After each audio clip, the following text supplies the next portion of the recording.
Hello everyone and welcome to the 2019-2020 series of the Madison College Chef Demo Series presented by Vollrath. My name is Kyle Cherek and I am here with Josh Kulp and Christine Cikowski, or Christine Cikowski and Josh Kulp, of Honey Butter Fried Chicken and the Sunday Dinner Club, which often does not happen on Sundays.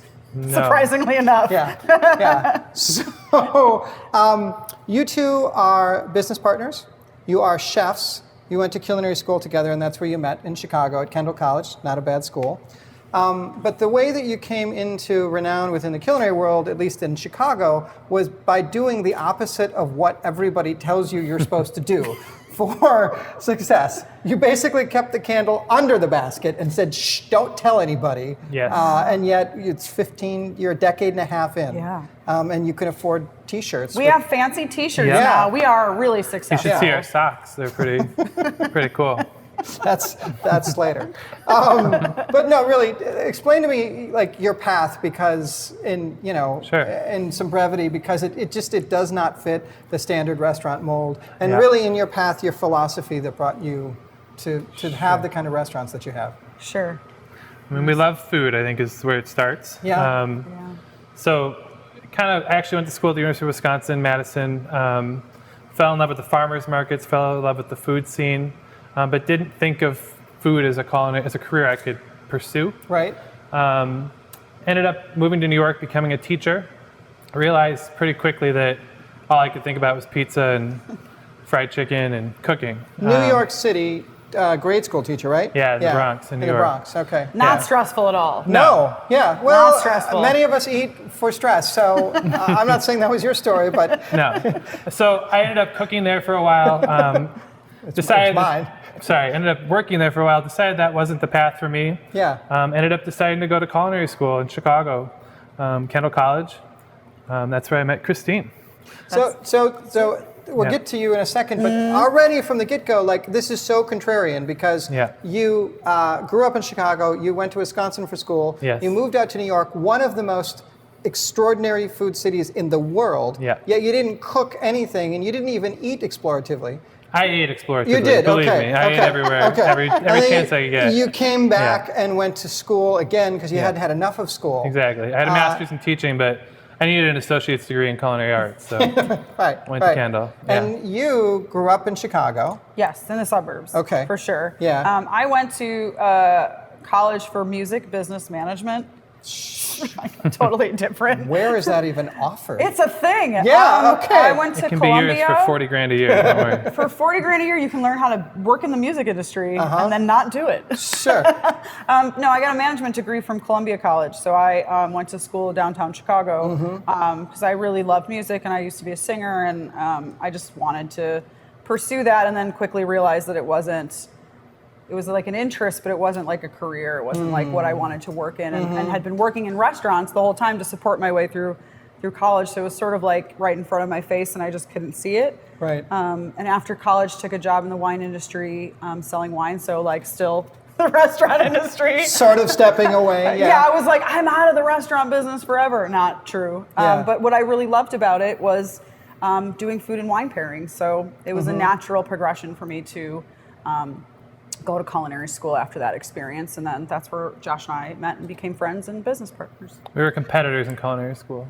Really? That's a nice way of saying. Kind of a little. We weren't like super friendly in culinary school, but we kind of like knew that each other were in the classroom. Yep. And kind of tried to make sure that Like we were always at on the end of the class, trying the to chef take the would other kinda, one down? Yeah, the chef would kind of like critique the plates and stuff. I was the best person in our culinary school, in our culinary class. No, I'm kidding. Yeah. No, it was like sort of like Josh and I were.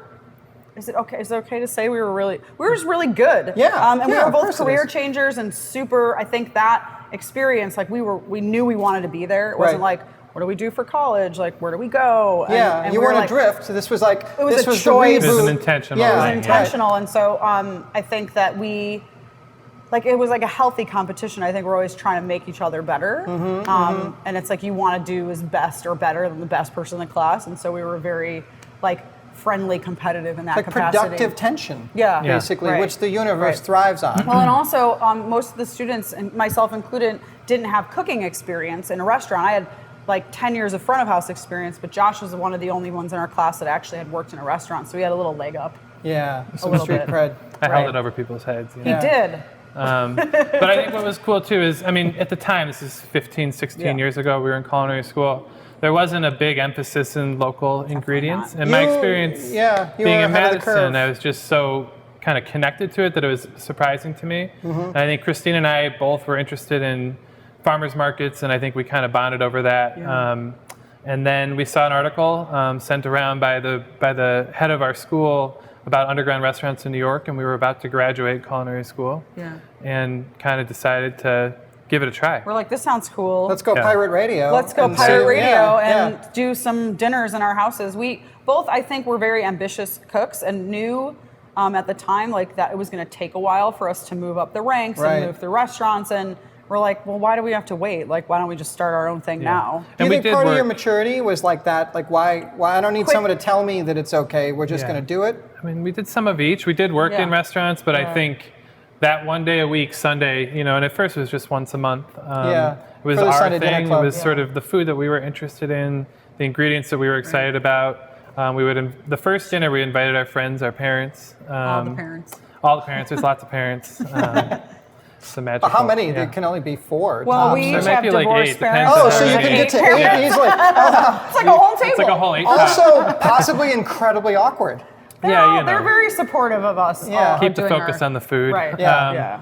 But yeah, so we did that first dinner. Didn't really think about dishes, but you know, we had to spend our whole night washing dishes, and surprised our guests. This was not a dinner party. It was they had to Right. pay us, and they really liked it though. And then those people told their friends about it, and a month or two later, we did another one on a Sunday. Yeah. And then those people told their friends, and so we started to grow a mailing list through word of mouth for years. And Right. we really kind of kept it hidden. At first, we were definitely skirting underneath the Health the codes legit. I and- mean, you know, Sure. we knew how to be sanitary, but Sales tax. that's a funny one actually. So we very weirdly quickly. did pay sales tax. I very quickly figured out how to pay sales tax. I figured the one thing they're really going to be pissed about is if you don't pay the taxes. Right. Yeah. Yeah. So we did that. We ended up figuring out how to get licensed. We started using a shared commercial kitchen in Chicago, and then started doing dinner clubs as much as we could. Realized it was a bad idea to name it after a day of the week because people wanted to come to dinner on Saturday. Right. And it's We now. tell people that we do 10 to 15 dinners a month, and they're like, They really confuses them. Yeah.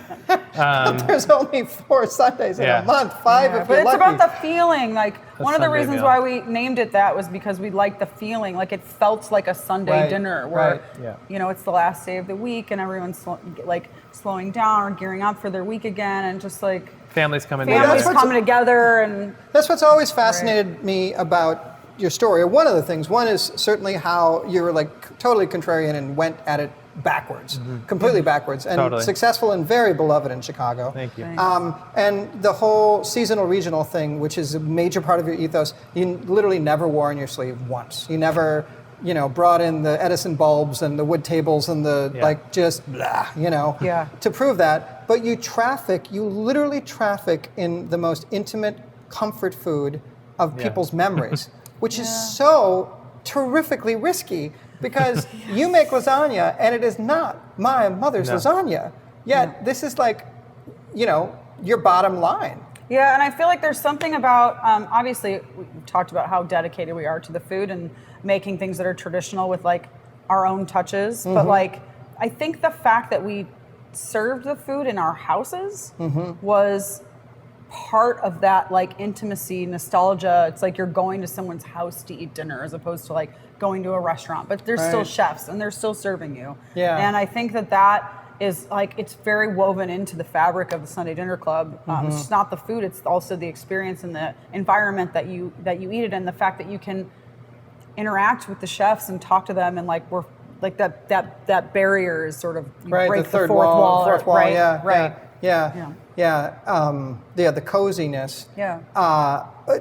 So I want to pivot to Sure. like technique and equipment, and because Sure. you didn't have any of the benefits, so you had to figure out like, well, I don't know, do we use this, sheet pan? Do we use this 40-quart pot, this induction burner, this like, Yeah.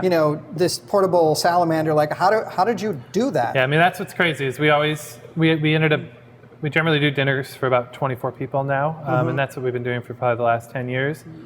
We had to figure out how to cook for 24 people, and at first in very meager conditions. Even when we were using the shared kitchen, we would often go execute the dinner at somebody's home. Like an Army MASH unit, really. Exactly. But what was cool is we had that limit for us.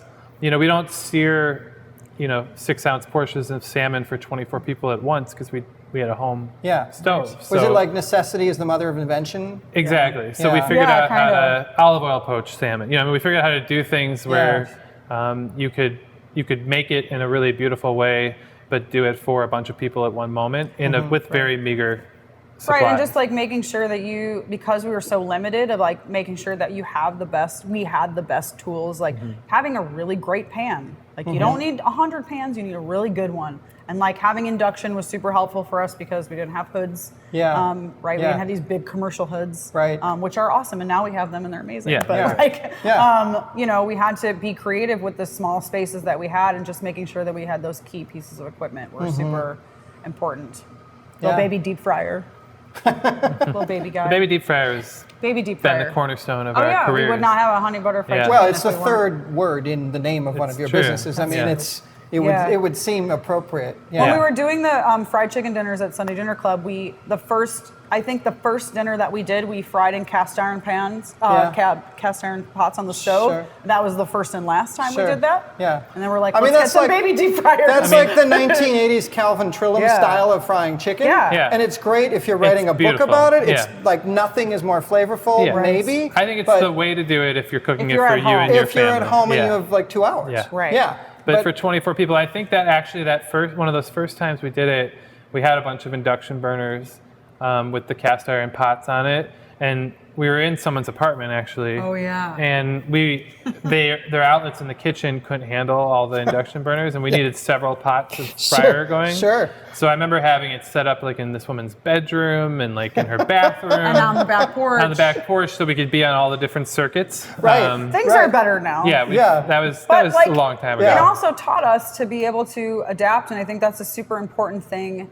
a super important skill to have as a chef is like, you're not going to always have access to all of the most amazing stuff ever. Right, So really being able to adapt quickly to your environment was super important to our business. Yeah. Now, I remember friends telling me when they expanded their catering, and I don't remember what went down at the location, but they were basically doing bacon in their deep fryer. Because we need to serve 300 people. Yeah, we do that all the time. And it's brunch, so we're gonna need bacon. And then your fryer oil tastes like good. bacon. Yeah. Which is great. Just remember, when God fries bacon, he does it in duck fat. Though. I've talked to God about this. Yeah, me and God are cool with the bacon fat. Yeah. My rabbi's not cool, but it's, that's a different interview. Yeah. But give me, and then it has to be the same. Give me the 5-6 things that in those early 5 years when you were just zigzagging all over the place and everything but putting pennies in circuits so you could finish the dinner. Mm-hmm. Yes. That instrument-wise, not instrument-wise. Give me the 5-6 things equipment-wise that were just like on your Batman, tool belt. Induction for sure. Induction for sure. Fish spatula. Can I say that? Is that a piece of equipment? Whatever. It's my favorite tool in the whole kitchen. when Tremonto was here, I'm like, what are the things that you can't live without? He's like, my microplaner and my Vitamix. Heat-proof rubber silicone spatula. I was at a friend's house the other day, and I was like, where's your spatula? And she showed it to me, and I was like, that's not a spatula. It's not going to work. I will be sending you a new spatula. We're not going to use that. It's like that Crocodile Dundee moment. We're like, that's not a knife. That's not a knife. This is a knife. I think fish spatula for sure. I know it's might be cliche, fish spatula. but a clean set of hands is incredibly helpful. Seriously, never in 11 years of doing this has anybody said these puppies. When you're working with great ingredients and you don't have a lot of super professional kitchen equipment, how you handle the food with your hands, how you dress a salad, how you place things on a plate. Is pretty crucial.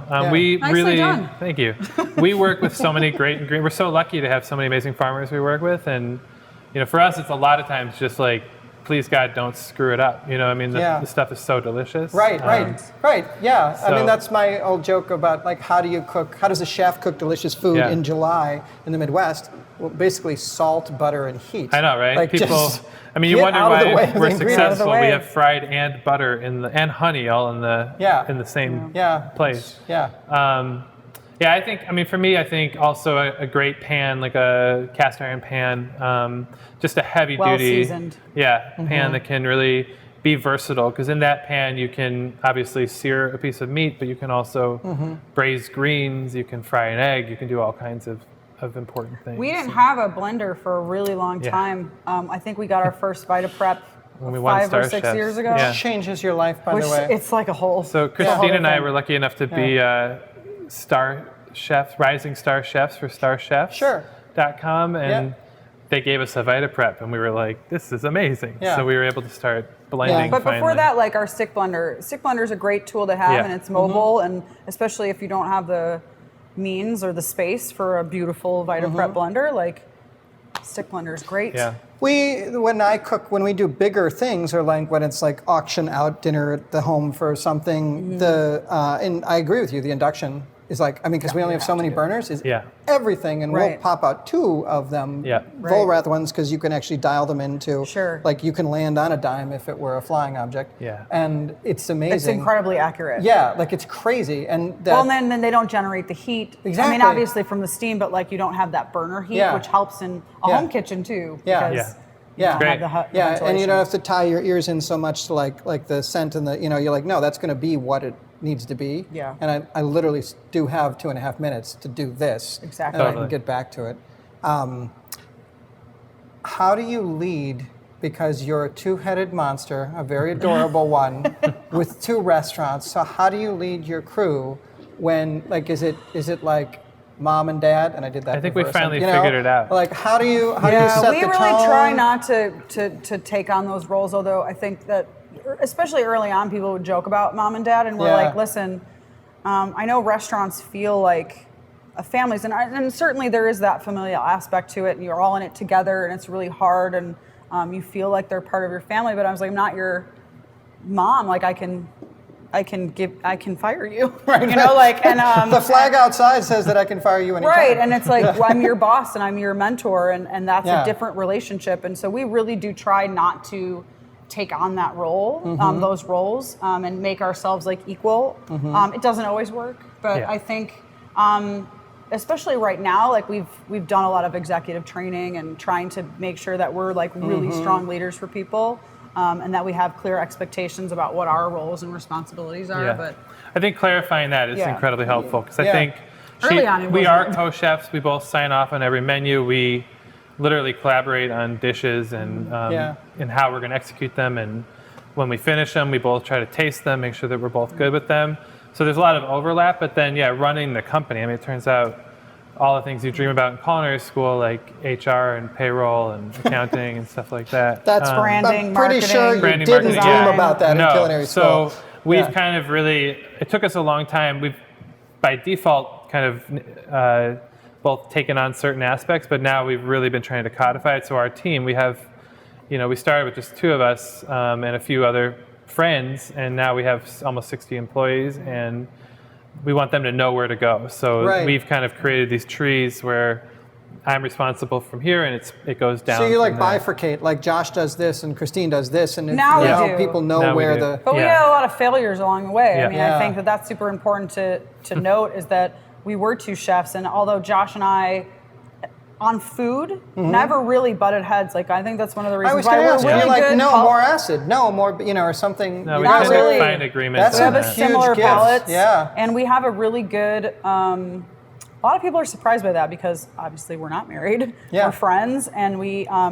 man and a woman, and we're cooking together. And we really cook very well together. We have similar palate, similar structure in terms of how we want to layer our dishes, the way we want to plate it. So we are very good in that capacity. But there are certainly times where our staff will come to one of us and ask a question, I'll answer it. One different than Josh, but really we all usually get to the same end. It's just we go about it in different ways, and now we're super aware of that and making sure that we are in alignment before we go. The other thing too is that we aren't superheroes. I mean, we're just, we like to cook and we like to talk about food and tell our staff how to make it. But, sometimes they, have surprise or frustration if I say something and then Christine says something different. Sure. But we are two different people, and I often say to them, well, what do you think then? I mean, like, maybe there's a third opinion, and let's figure out the best one together. But yeah, we definitely, I know that we're not the mom and dad thing, but there have been moments in our careers where people have sort of said, Christine said I could do that, and so. Yeah. What's your biggest challenge in where you are now? 15 years, you started incredibly subversively. Like worst business plan ever. I know. Yes, that's totally true. The first media reports about us, we would have to tell them, please don't use our names, don't show our faces. You can't print my last name. Yeah, but charmingly successful. And delicious and like repeat subscribers to very loyal, right? Very loyal customers to both, and then they go back and forth. So what are the challenges now? Because food, as anything, is ever evolving. Right. And you are in Chicago, probably, I think, the most dynamic food city in the country. Yep. And has been for some time, and it's not going to stop. Yeah. No. So, biggest challenge? I mean, I think that, first of all, honey butter has been like a crazy, amazing beast since the day we opened. And we're very lucky. Which we did not anticipate. No, but I think because of the dinner club, we had several thousand people that we could kind of call on to come try out our new restaurant, and they came, and we had personally cooked for these people, so it really was a personal thing. And a rapport, And I think we're serving food, obviously, that people want to eat, but we're using great ingredients, and one of our big philosophies is to make sure that it's a great place to work. We've put a lot of time and money and effort into making Honey Butter a wonderful professional workplace. We offer full benefits from paid parental leave for everybody who works for us, health insurance, including covering dependents, and paid time off, paid vacation. We've worked on task force in the city of Chicago to add paid sick time. So there's a lot of that sort of stuff that we've done to try to make it a really great place to work. I think our challenge is we would like to keep growing. We have people that have been with us for years that want more opportunity, and we are still small. And if we grow, we want to do that, but we want to also make sure that we can keep some of those values of using those great ingredients and being a good employer. I mean, things are different now with the food chain. Where it's a lot easier for us to have access to great ingredients as opposed to 15 years ago, which you had to seek out the farmers markets, and now it's a little bit more part of our culture to eat well and make sure that our ingredients are wholesome. So in that regard, sourcing is a lot easier. Well, the farmers depend on the folks like you. Before they were just selling it wholesale. And now we have direct relationships with farmers that actually we just work right with them, and they deliver to our restaurant in really big quantities, which is super helpful. So we'll always have challenges there, making sure that we can offer them at an affordable price for people. But I think the biggest challenge is the employment. Like making sure that we're a really great place to work, which is challenging in the restaurant business because the margins are super thin. Margins are super thin. And the labor force is light. So, and there's a lot of other great places to work in Chicago. I mean, you're not, if you were in, I don't know what, if you were in Peoria. You'd be the show. The draw. Right. Exactly. But it's pretty competitive, but we think that having a really supportive, nurturing workplace and with great benefits and employment practices puts us in a different category, and hopefully people seek that out. So equipment-wise, what are the 5 or 6, Batman's tool belts of I mean, especially in the early days, right, when you're cooking in a basement or whatever, and somebody's like, what can you not live without, essentially, or that made all the difference? I think the biggest one for us was induction, for sure. We didn't have a lot of stove space, and being able to, and obviously hoods and stuff like that, and making sure that you have a super high quality, very precise induction cooking was really important. It just gave us a ton of flexibility to be able to execute the dinners in these sort of unusual environments. Have stove will travel, basically. Exactly. Plug in stoves. And the control that you can have is astounding. It's astounding. And you really do need that, especially when you're cooking. You can't, like a lot of the inductions, you can't control it so well, but obviously you have to have a great company like Vollrath. You're going to get the quality preciseness that you need for that. You can't adjust it you got to be able to adjust it like a burner so that you get that with it. I still don't believe it. I mean, with water, Oh yeah. I still, I'm like, there's some other force operating here. Don't think about it too I don't much. know. It's like Just enjoy that you made a fairy good life dust or choice. science fiction, but I still like I could just turn it and then it stops, like on the dime. Boy, It's really important to have Yeah. that, especially if you are limited in your range isn't super great. It's like Yeah. you want to have something super precise that's Yeah. mobile. You can easily put it away. So we used a ton of induction, and then And we still do, even in honey butter. Oh yeah, we totally do. Did you ever get some place where you had your induction, you walked in and you're like, okay, that stove is so bad, we're just going to put things on top of it? Yes, 100%. Yeah, we've done that because you get more power out of it. Sure. And also it releases less heat into the environment, Yeah. especially when you're in a home kitchen. You don't have a lot of ventilation. And when you're in there for 6 hours or 8 hours, you could, Right, and okay. not being able to like touch it and like not have it burn your hand, also helpful as a chef. Yeah. So induction, and then what are the other things on the Batman tool belt of honey butters? I think or Sunday dinner club, really. Yeah, Sunday dinner, fish spat. Fish spatula. I know it's my favorite tool in the kitchen. Then also high heat proof silicone spatula. Okay. I think especially if you have limited space or in limited funds, you want to make sure that you buy the highest quality smallwares that you can, and so you don't need 10 of them. You just need one really, really, it's really like good that Swiss one. Army knife. Really, Exactly. Been with me. Buy a really amazing rubber spatula, heat proof. Buy amazing fish spatula. If you're going to spend the money, spend it and get the good product so that it lasts and it holds up. Stick blender is another one that I would really recommend if you can't have a beautiful mixer or a beautiful blender. Just get a powerful you mean hand like the blender. immersion, Exactly. Yeah, and it also takes a lot less space, and it's mobile, and you can travel with it. And so we use that a lot too. A good extension cord. That would be helpful. The final secret piece of equipment is a good set of clean hands.